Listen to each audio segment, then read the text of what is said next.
Oh, hey, fellow artists, it's Roz here, and today I'm bringing you behind the scenes of my latest art fair experience. This one was a biggie, and it brought up all the feels from the wins to the wobbles.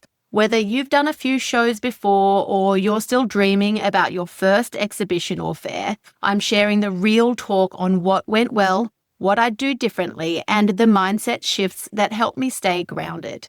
Think of this episode as your insider peek so you can head into your next event feeling more prepared and ready to rumble. So this is episode 104 of the Paint Rest Repeat podcast, which means you can find all the relevant links and the show notes over at permissiontopaint.co/podcast 104.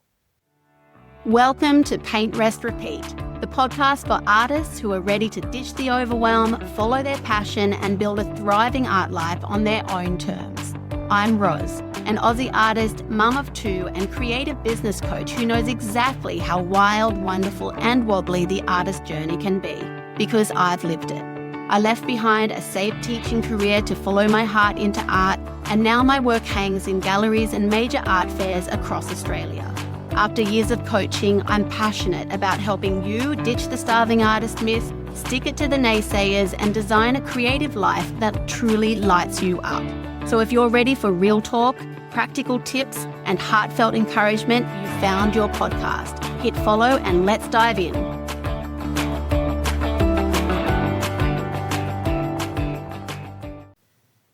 If you've ever stood beside your work at an art fair or nervously waited for the gallery doors to open at a group or a solo show, you know that unique cocktail of excitement, vulnerability, and also exhaustion that comes with putting your art out there. I have been part of 3 major art fairs now and approximately 5 group exhibitions. I really should start tracking that, including one exhibition that I curated myself. And every event has taught me something new.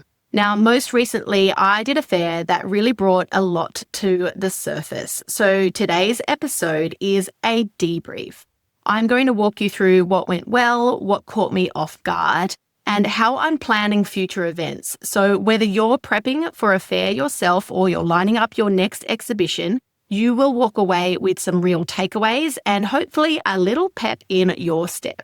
These kinds of events are big milestones for artists. They can grow your audience, open new doors, and get your work seen and sold in real life. But they can also be emotionally taxing and leave you wondering if you did it right, in inverted commas.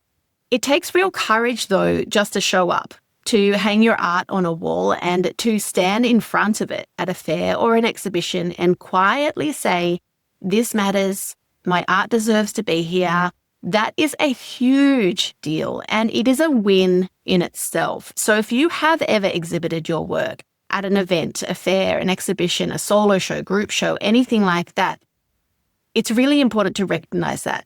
It's a win to just be there. So massive congratulations to you for having had that experience and found that bravery. Yet it is really easy for us to measure our success only by sales or attention. It is, however, in the quieter lessons, the things that you learn in that in-between space that really help to shape what comes next for you. So that's what we're diving into in today's episode. We're going to get into the real talk, the wins, the wobbles, and everything in between. I'm sharing what this recent fair has taught me personally and how those lessons might help you to shape your next event too. All right, so let's dive on in. First up is what went well. For me, my sales highlight was selling all of my micro artworks. This has not happened to me before, so it was an interesting trend to note. When I say micro, I'm talking 15 by 15 centimeters. Very, very small. Other things that went well was the connections and the meaningful conversations that I had with fellow artists and also gallerists during the fair experience. A shout out to a few of those lovely people: Pav Spencer, Francis Keeble, Joe Parkin, Corinne Morrison, Michael Sims, Claudio Carac, Lee Vardenegger, and Cassandra, and so many more. So thank you to all of those lovely artists and gallerists for connecting with me during the fair recently. What also went well was I improved my curation skills. I actually did 4 different hangs of my space during the fair. The whole deadline bizzo around a fair really helped me as well to stay focused enough to create the collection in the first place. If you don't know, I have ADHD, so I'm a very last minute person. I need urgency to get something done. So the whole fair concept really works for me in that sense. Next up, systems that helped me during the fair experience was my Square app on my phone to take payments, having consistent sizing of my artworks for easier packing and transportation, having a QR code as well for my email signups. Preparation that made a difference for me was having 2 identical layout mock-ups. That meant I could rehang faster between my various hangs that I mentioned before. Also, in addition to that, was uploading works to my website before the fair. That meant that I had a bit of a backup system in place. I had a technical sales difficulty. Anyway, it was really handy to have them already on my website. It also meant I could pop available artworks straight onto my website immediately after the fair so that I could have post-fair sales coming through that way. Another little prep thing that helped was scheduling all my fair promotion emails in advance, so I didn't have to worry too much about that during the fair days themselves. Now, mindset moments, and this was a big one for me in this particular fair. Having done 2 before, I thought I had a good idea of what to expect in this one, but this fair was a different experience for me. On day 1 of the fair, I had no sales whatsoever, and I was feeling incredibly low. What helped me in this time was actually to let my emotions out, something I have learned through Zoe Boyce, who is an ERT specialist. That's emotional release therapy, if you want to look that one up, which is just to let out those emotions and not keep them in, not bottle them up. So that was really helpful for me. So I let out my emotions, and then I also reconnected with my values. For me, that was realizing what was most important to me. And above everything, for me as a mum, is my children. And so I channeled that and I really tuned into that. And I thought the most important thing for me is modeling for my children at a time like this, resilience as well as bravery. And that is what carried me through the rest of the fair. I'm really glad that my sales did pick up after day 1. And I'm very glad, obviously, that I stuck with it and realized what matters the most to me, which is my girls. In addition to that, things that went well was the community aspect. And I did talk about those connections and those meaningful conversations, but that really helped as well during those wobbly moments during the fair. So shout out to everyone who came to visit as well, my friends, family, and fellow artists too, that dropped in to give me a cuddle and maybe buy an artwork or 2. So thank you so much. Next up, what I would do differently. So we'll talk about practical things, then emotional things, and then also a system that I would like to recommend. Then I have some specific tips for you as well.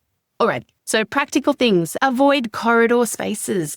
This time I had my work on display in a corridor space. It was a wide corridor space, but the foot traffic was huge at this fair. We had so many people through the doors. I believe that this fair actually was up in numbers by 50% compared to the previous year. So we had a lot of people coming through, which generally speaking is a great thing. But in my instance, because my work was on display in a corridor space, it actually was a little bit of a negative because people kept on moving through. They couldn't stop, they couldn't stand back, they couldn't appreciate the work and even engage in a whole lot of conversation with me because they felt almost like they had to move along because of the flow of the traffic through the corridor. So that was definitely something I will do differently next time. Next up is just realizing that breaks are non-negotiable during events like this. I actually went a whole day without food. Accidentally, I forgot to have breakfast in the rush in the morning. And then there were just so many people and so much to do. And I was rehanging every morning as well, that I didn't have time to sit and I didn't have time to eat. So that was a bad one. So do note that. Make sure you get those breaks in there somehow. It is compulsory if you're going to go the amount of time standing up and talking about your art. Then the last one on the practical things that I would do differently is pre-planning my post-fair content. So scheduling a few posts on socials for the week after the fair just showing off some available works and commission slots as well. Now, obviously, you don't know what's going to be available after a fair, but it's easy enough to schedule it, and then you just turn off that scheduled post. That's easy enough to do. So I would do that next time as well.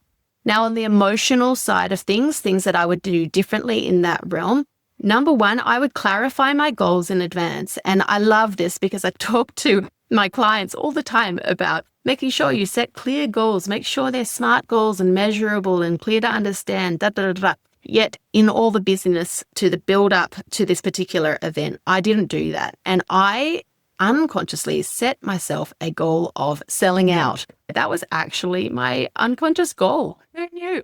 It's not realistic for most artists. So instead of that, next time I'm going to set myself a good, better, and a best goal. Emotionally as well, I would also prep for the crash after the fair. So allow yourself to go to bed early, to take a day nap or two, to gently re-enter into the big wide world after a big event. I did actually clear out my calendar for the week after the fair, but I've needed all of that time. So I would definitely factor that into your own event planning. Now, lastly, on what I would do differently is about systems and support, something that I wish that I had in place, which is someone to cover my booth for 2 hours in the middle of the day for each day of the fair. That would give me an opportunity to sit down, to eat some food, to have a social break as well, because there's a lot of talking that goes on during a fair or an exhibition event. All right, so let's move on to my top 3 artist tips for fairs and exhibitions, and I actually have a bonus one for you as well. So if you do have pen and paper, you can write this down. Otherwise, take a mental note. These are really, really helpful, and it really is my summary of this fair experience, things for you to take away. So number 1, prepare your narrative. Be ready to talk about your art confidently and clearly. Drop in some story, some emotion, the background behind your collection, why you created it, how you created, your method, your process, and also drop in a little bit of credibility where you can. So mention if you have gallery representation, if you have sales history and you have some numbers around that. If you have training in visual arts or fine arts, mention that. If you have been making your art and selling your art for a number of years, mention that. All while focusing on the connection with the person that you're speaking with. Okay, so they are organic conversations, but just keeping those things in mind when you are having those conversations. Number 2 is not to measure your worth by your sales. And I did mention that before, but this is a really, really important one. And I'm going to be honest here, as I always am, but I'm going to be very clear with this honesty, is that it is actually near impossible to do that in the moment. But just remind yourself often that you are not your sales. Instead, track the other wins, focus on the other things, and the sales will naturally come. So focus on things like growing your followers, encouraging people to find you on socials, or encouraging people to sign up to your email list. Maybe you're doing a print giveaway to encourage them during a fair to join your email list, something like that. But focusing on goals like that is very, very helpful. You can also focus on your collector conversations, so conversations with people who are coming and admiring your art. Chat with them, get to know them, learn about why they've come to the fair, what they love about the fair generally, why they're interested in art, how do they use their art in their space? Do they rotate? Do they buy a lot of art? Is this their first original, for example? Have those conversations. Just be curious. Now, the third tip here is to use these events as a learning lab, not a pass-fail test.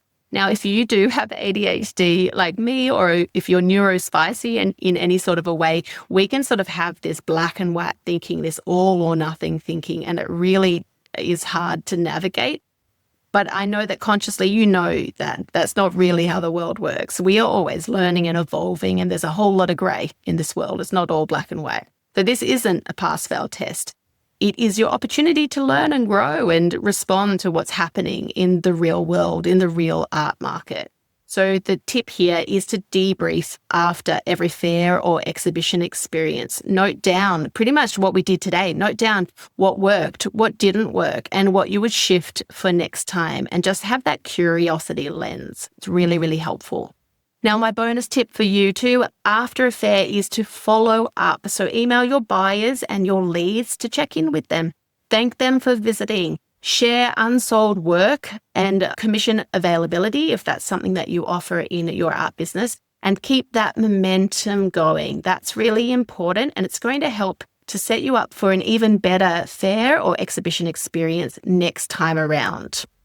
After every fair, I come back to the same thing, which is the importance of having a clear plan and also a support system. So whether it is pricing your work, promoting your work, or just having someone to debrief with when things feel wobbly, you don't actually have to do it all alone. This is so important to know. I think artists often feel alone. We feel isolated, but it's not the truth. We can reach out. There are other people on the same journey, and there are other people who are ready and willing to help you as well. If you're an artist who's craving more structure or personalized strategy and real accountability to grow your art biz, I'd love to invite you into Thrive. It's my mastermind for artists who are ready to take things up a level. Applications are open right now, and you'll find all the details at permissiontopaint.co/Thrive. Inside Thrive, we map out your selling plan, set aligned goals, and make sure you're actually supported to follow through, all in a community that gets it. If that sounds like what you need right now, I'd love to see your application come through. That's it from me today. A big, beautiful, messy fair debrief. Remember, every small step you take brings you closer to the artist that you're becoming. I'm Ros Gervais, and I'll see you in the next episode.